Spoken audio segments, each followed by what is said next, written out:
नमस्कार. श्रीपाद श्रीवल्लभ चरितामृतातील गहन शिकवणीवर आधारित या विशेष विश्लेषणात सर्वांचं स्वागत आहे. आज आपण देवता आणि धर्माच्या उगमाचा एक रहस्यमयी प्रवास उलगडून पाहणार आहोत. तर मग विचार येतो की हे सगळं सुरू कसं झालं. म्हणजे बघा, हा प्राचीन ग्रंथ एका खूप मोठ्या प्रश्नाला हात घालतो की हे जे 33 कोटी देवतांचं विश्व आहे ते अस्तित्वात तरी कसं आलं. आणि गंमत म्हणजे ह्याचं उत्तर आपल्याला थेट निर्मितीच्या पहिल्या ठिणगीपासून ते अगदी आपल्या रोजच्या कर्मांपर्यंत घेऊन जाणार आहे. देवतांना समजून घ्यायचं असेल तर आपल्याला अगदी सुरुवातीला जावं लागेल. या ग्रंथानुसार जिथे सर्व अस्तित्वाचा उगम झाला तिथे हा ग्रंथ आपल्याला सांगतो की दुसरं काहीही अस्तित्वात येण्याआधी प्राणशक्ती होती. ही एक अशी वैश्विक जीवन ऊर्जा आहे जी या विशाल ब्रह्मांडापासून ते अगदी लहानातल्या लहान जीवालाही चैतन्य देते. आणि इथेच सगळ्यात सुंदर गोष्ट घडते. हा ग्रंथ त्या विराट वैश्विक ऊर्जेला थेट आपल्या प्रत्येकाशी जोडतो. असं म्हटलंय की तीच वैश्विक चेतना आपल्या प्रत्येकामध्ये आत्मा म्हणून वास करते. अच्छा, मग ही वैश्विक ऊर्जा एका अमूर्त शक्तीतून एका सगुण दैवी रूपात कशी प्रकट झाली. तर हा ग्रंथ सांगतो की भगवान दत्तात्रेय हे तिचं पहिलं आणि मूळ स्वरूप होते. ग्रंथामध्ये भगवान दत्तात्रेयांचं वर्णन स्वयंभू असं केलं आहे.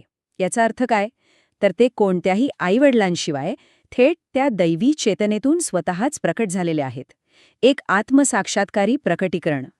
आता हे जी अमूर्त कल्पना आहे ना, ती आणखी सोपी करून सांगण्यासाठी हा ग्रंथ आपल्याला बापन्नाचार्य नावाच्या एका विद्वानाची एक छोटीशी गोष्ट सांगतो. म्हणजे ही दैवी शक्ती प्रत्यक्षात कशी कार्य करते हे दाखवण्याचा हा एक मार्ग आहे. जणू काही एका चमत्काराने ही संकल्पना आपल्या डोळ्यासमोर जिवंत होते.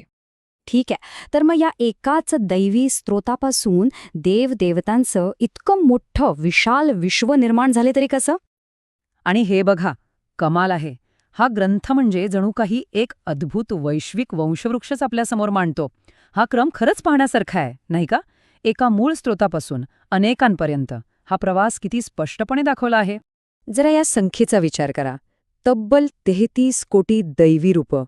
आणि तरीही या ग्रंथानुसार या सर्वांचा उगम एकाच एकसंध स्रोतामधून झाला आहे. आता देवदेवतांची रचना तर स्थापित झाली, पण हीच वैश्विक व्यवस्था ग्रह आणि नक्षत्रांच्या माध्यमातून आकाशात कशी प्रतिबिंबित होते ते पाहूया.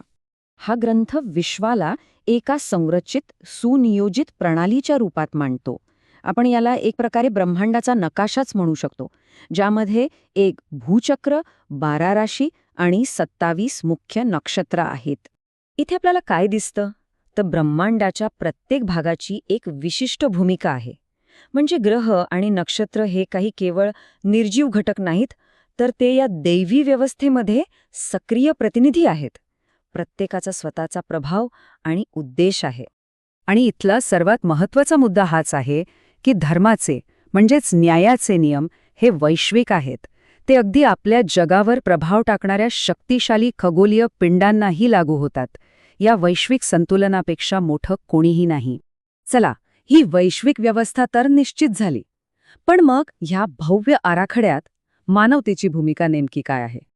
आता आपण मानवी कर्मांविषयीच्या मूळ शिकवणीकडे आलो आहोत.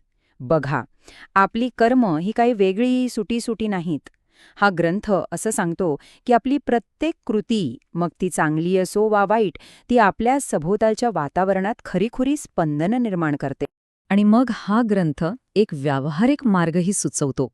त्यानुसार भक्तीची जाणीवपूर्वक केलेली कृती, जसं की नामस्मरण, हे सकारात्मक आणि शुद्ध वातावरणात सक्रियपणे योगदान देऊ शकतं. आणि शेवटी हा ग्रंथ आपल्याला एका अंतिम विचारासोबत सोडून जातो की जर हे विश्व ऊर्जा आणि नियमांचं एक अतूट जाळं असेल, तर आपण केलेली प्रत्येक लहान मोठी कृती त्या संपूर्ण जाळ्यात नक्कीच प्रतिध्वनित होत असणार. हा विचार करण्यासारखा खूप मोठा आणि गहन मुद्दा आहे.